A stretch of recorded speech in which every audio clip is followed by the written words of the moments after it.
Keeping a distance, staying close. At the heart of it all, East Leeds FM. Hello, I'm Phil Driscoll. I used to be a BBC sound engineer, but now I help out with technical things at East Leeds FM. I make some radio programmes and I help out with the technical training here. Hi, I'm Trevor Leroyd. I've been a live sound engineer ever since the deity was about 3 inches tall. Just recently I've been asked to help out at East Leeds FM, and that's what I'm doing now. So we are trying to respond to the current situation by providing a daily broadcast service for old people in East Leeds.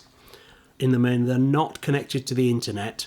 We have an FM transmitter. We've applied to Ofcom for permission to turn it on, and our aim is to provide a daily 3-hour show with all the help and information that these folk need, and also some company so that they don't feel quite so isolated. Now, normally that will be a reasonable sized undertaking, but to make things worse, of course, nobody can go to the same place as anybody else. So we're having to do this as an entirely remote operation. And to make matters even more complicated, our radio station is just about to be knocked through to next door, and the builders are going to be in. So for the duration of this, we can't even get into our studios. So we're going to be talking today about how technically we're going to get round all this and get a programme on the air. And for the record, Phil and I are on opposite sides of Leeds. Indeed, we're making this using exactly the technology that we're going to use to make the radio programmes. So we'll start at the far end. We have at the chapel in Seacroft, where our studios are, an FM transmitter in the organ loft. And on the roof, we've got an aerial. So we've got to get a signal to that.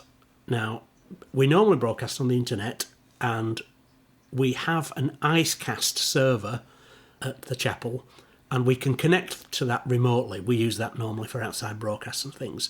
In this case, what exactly is IceCast? IceCast is server software for streaming audio using the Shoutcast protocol. And there are quite a few pieces of software that use the same protocol and will interoperate. So actually, we are using a piece of software called Nicecast at the chapel. At my end, I'm using some client software called BUTT, B-U-T-T, broadcast using this tool. But stripping it back, it's a protocol that's used by radio stations worldwide. So it's an industry standard thing that we're using. The plan is we have remote studio setups. I've got one at my house. Trevor's got one at his. We'll be setting up a few others. And the output of the mixing desks at our house will be fed to our IceCast clients and then on to the radio station, where it will be transmitted over FM and via the internet. So that gets the signal on the air. All we have to do now is generate some good audio for that from somewhere where there are no people. And that pretty much applies to everywhere at the moment. As I sit in my cellar at home, looking at a screen which has the clean feed browser window open, and I can see my microphone signal being transmitted to Phil, and I can see when Phil talks in his microphone, I can see that he's generating a signal too. So both of us are talking over this clean feed browser interface, if you like. I've also got a Fireface, effectively it's a sound card with lots of inputs and outputs, so I can take various signals, including this microphone, and feed that into either this clean feed or into anything else. Is yours fairly similar, Phil? Well, as we're doing this talk now, I'm set up as a studio and you're really set up as a remote contributor. So we're a bit different at the moment. In my studio, I've got a mixing desk in the middle. It's being fed with 3 separate computers. One I'm using to play in jingles, music, pre-recorded material. Another one I'm using for this conversation we're having, so using the clean feed system to get good quality sound from you and to send good quality sound back into your ears. We'll talk more about that later. And then I've got another computer that is also set up in an identical way so that we can have multiple guests, presenters and so on talking to each other at the same time. And just by my side here, I've got a device called an iRig 2, which connects to my mobile phone, and that allows us to do remote contributions over the telephone or indeed over anything else that's running on my phone. So we can do WhatsApp or Skype or a Facebook Messenger call. And we'll talk later about all those different kinds of technology and what the pros and cons are. You'll be aware that there's lots of stuff happening over the internet. There's me and Phil talking, there'll be Icecast going on, there'll be all sorts of other stuff happening. So for anybody wanting to contribute to this, they will need a pretty good internet connection. I've got a fibre to the cabinet connection and it sounds pretty good to me, but I wouldn't want to be doing it over the telephone network, for instance. Similarly, I'm on a fibre to the cabinet, an SDSL connection. We've got these multiple incoming sources from presenters, people wanting to send interviews in, that kind of stuff. So we've got quite a few high quality audio streams coming into the building. Now, domestic internet, be it ADSL, SDSL or whatever, is geared up for high bandwidth coming in. Basically, they're wanting you to be able to watch TV streams and stuff like that. But the outgoing bandwidth is much lower. And of course, we're actually sending as much out as we're taking in because we're always having to let the presenter or contributor or interviewee hear the rest of the programme so we can actually engage in a conversation. So there's a lot of outbound traffic as well as inbound traffic. ADSL isn't that good at a lot of outbound traffic. Fibre to the cabinet or fibre to the house is a whole lot better at dealing with that kind of stuff. So to run a full kind of studio setup, you do need quite a lot of outgoing bandwidth. But to run just as a remote presenter into this setup, that's a much lower demand, and any decent modern internet connection will be good enough for that. So go on, Phil. This iRig thing, I've never heard of it before. So can you tell us a bit more about it? How does it work? You say it joins onto your mobile phone. How does that work? Okay, I'm new to it. I was looking for a way that we could use mobile phones to do phone-ins that wouldn't mean we needed the normal kind of expensive telebalance units that are common in radio stations. And I found this device, an iRig 2, is actually designed for playing your electric guitar into a mobile phone. So it's a little black box. The thing's entirely passive. There's no power on the thing. It's got a 4-pole mini jack that plugs into the headphone stroke mic socket of the phone. And then at the other end, it's got a headphone out, which is basically the stereo out from the phone. And it's got a 1/4-inch jack in. And that is where you'd plug your guitar. But it also means that we can actually plug an auxiliary bus feed from the mixing desk into that, and it converts it to microphone level, and the phone accepts that as its microphone input.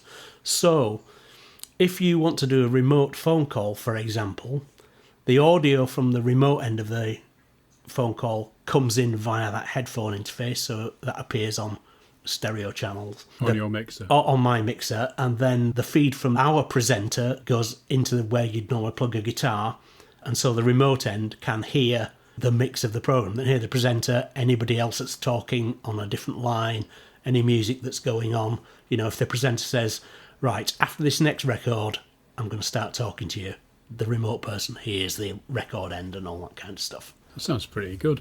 And you say it's entirely passive? There's no batteries in it or anything? This thing? No, 20-odd quid, and it just does what it says on the tin.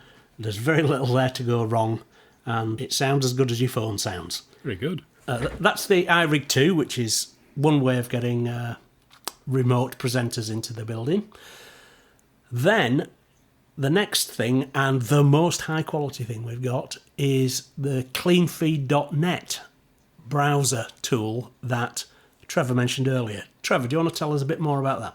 Okay, well, I don't know a great deal about it, apart from I think it only runs on Chrome-based browsers. As Phil and I are talking now, it sounds very, very clear. There's very, very little latency. I think it's based on something called the Opus codec, which is really, really high quality with very, very low latency, so that's probably not a surprise. It just seems to work. One of the nice things about this is because it's running in a browser, if you want any presenter or interviewee to talk to you over a high quality link, they don't need loads of fancy software. The odds are they've already got the Chrome browser on the phone or the computer, and so they can use this. They can use it if they've got a microphone plugged into their system.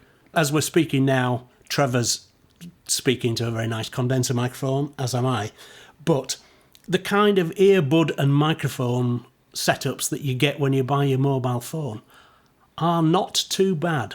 So if you have a remote presenter with a mobile phone, they plug the earpieces in, they've got the microphone fairly near the mouth, it's going to sound all right. It's going to sound an awful lot better than a phone call will sound. They don't need very much. All they need is a browser and a bog standard set of earbuds and a phone mic.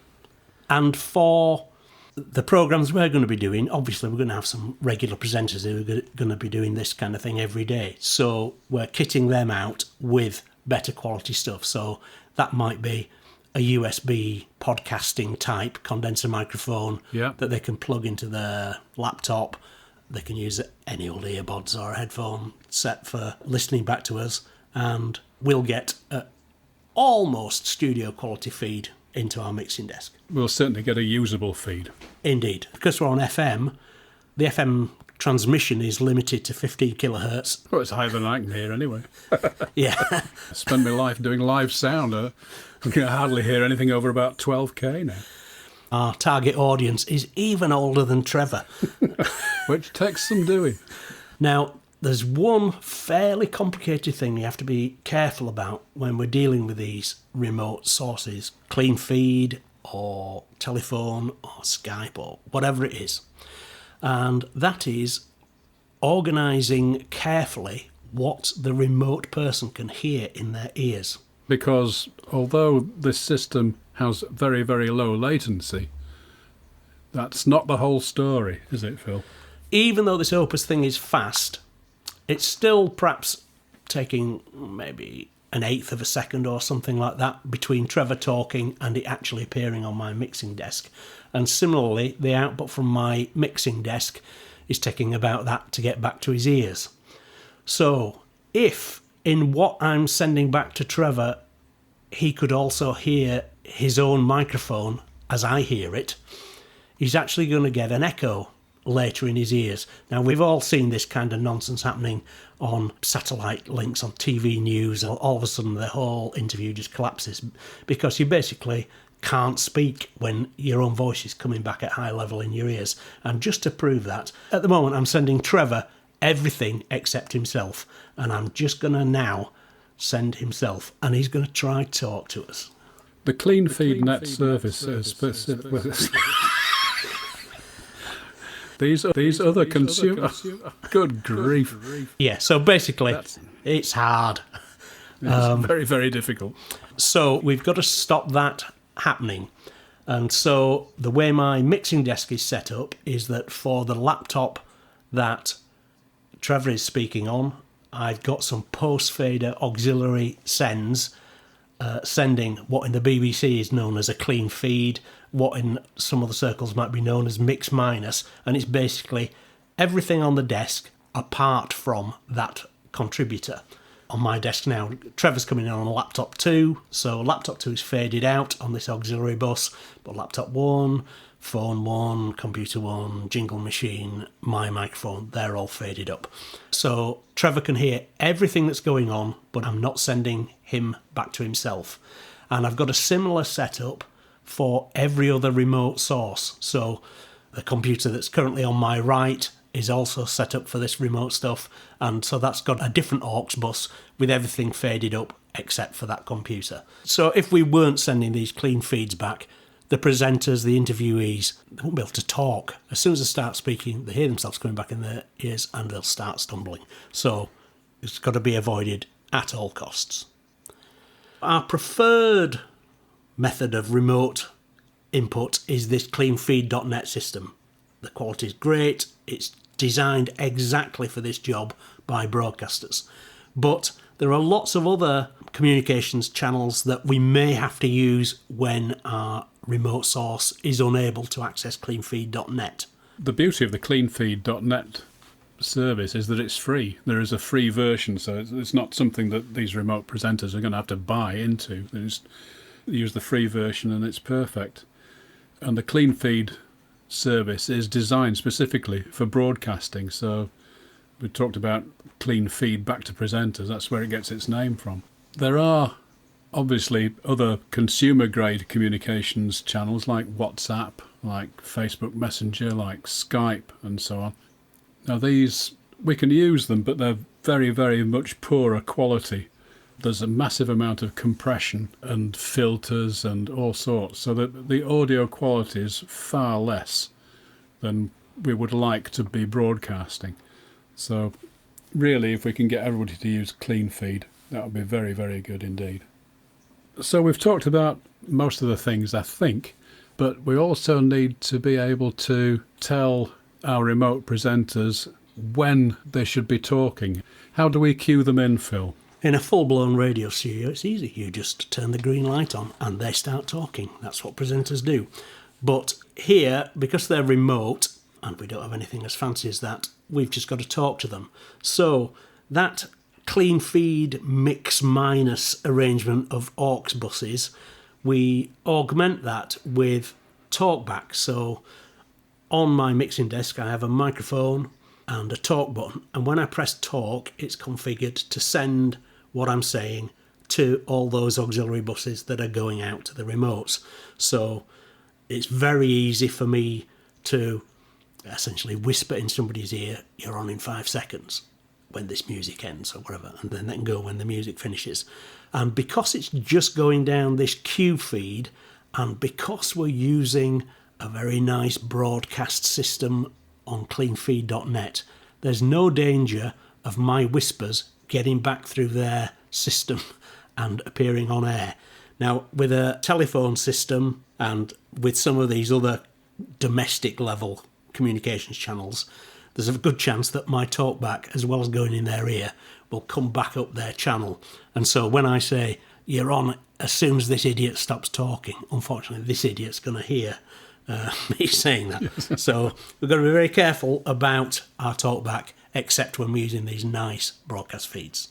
So that means a separate microphone for talkback. You can't use the one you're using for broadcasting. My studio setup, I'm not going to be on air. I'm not talking. So I've got a microphone, which is the one I'm talking through now, which is routed to the talkback, but it's also routed to a desk channel, so that if all my remote presenters fall off the air, I can actually fade myself up and say, "Ladies and gentlemen, there's been a disaster. Here's some music while we sort it out," that kind of thing.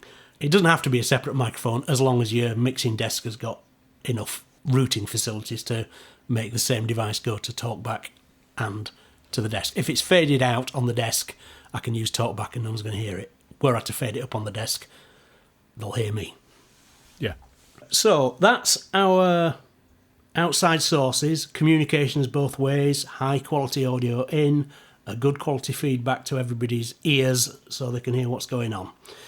The other ingredients of our programs tend to be pre-recorded inserts, or somebody might have recorded an interview or a 30-minute piece that they want to play out. These things are just files at this end, and I think we played in with whatever software you normally use for doing that kind of stuff. Trevor, jingles, what kind of stuff might you use for that? For jingles, I use a program that a pal of mine and I cobbled together a few years ago called QMaster. I always use that. We use it for Amdram stuff all the time as well. But there is also a commercial program called QLab that most theatres will have. They'll have a computer run, because the QLab runs on Mac and Windows PCs, whereas mine only runs on Windows. And most sound engineers, to be fair, are geared up with Macs rather than Windows computers. So QLab would be the one to go for there. So basically that's all the audio ingredients for our program sorted out. Now in my studio, because I'm not intending to broadcast, I've got a nice pair of monitors and I can listen without earphones on, hear what's going. There's no danger of any bleed getting onto microphones here because that's just not an issue. But it may be that somebody wants to do this and also do the talking, in which case it's a headphone job. So that's the studio end of things and how we get all the ingredients of a radio program into our mixing desk and then out to the transmitter. We've also got to look after our presenters. None of our presenters are here or in the studio next door. They're all at home too. So let's have a talk about what setups they need. Well, they'll need a computer, either a laptop or a desktop computer, running one of the Chrome-based browsers like Google Chrome or Opera. I'm using Opera at the moment. We will send them an invitation to link into CleanFeed. It will have some sort of garbled, coded message, and you just need to click on the link and they will be immediately hooked up to us. So they will then be on CleanFeed, and that's where all the communication will take place. They will need a microphone, probably just a podcasting mic plugged into a USB port on their computer. They'll need some headphones because we don't want monitoring loudspeakers happening in the same room that they're trying to talk.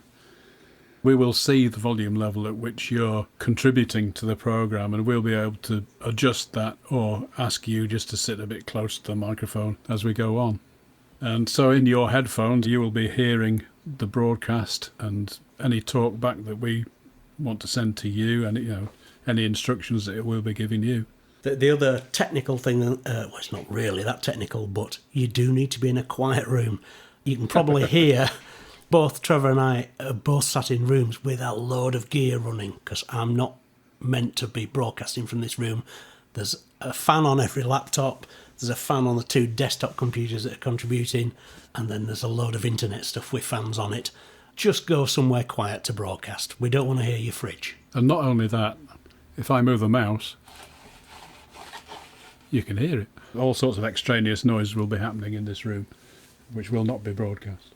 If you're taking part in this, if you're a remote presenter, you need to be somewhere quiet, preferably without phone calls.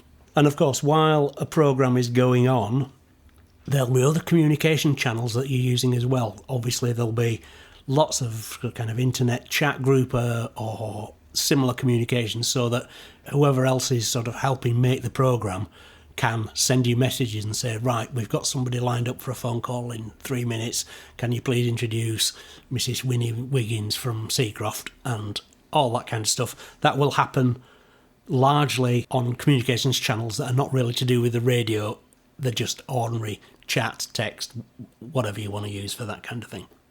So basically, that's an overview of the way we are planning to broadcast through this emergency period, with limited, in fact, with no contact between presenters, engineers, production people, anybody. In fact, no 2 people in the same room, pretty much. Absolutely so, yeah. It may be that after a few people have become infected and recovered, we can join a few people together, but that's down the line. Anyway, we're going live next Wednesday. Let's hope it works. Thanks very much, Trevor. Absolute pleasure. Thanks very much indeed. I look forward to taking part and helping the whole thing happen. Reaching out, connecting up from here to eternity with East Leeds FM.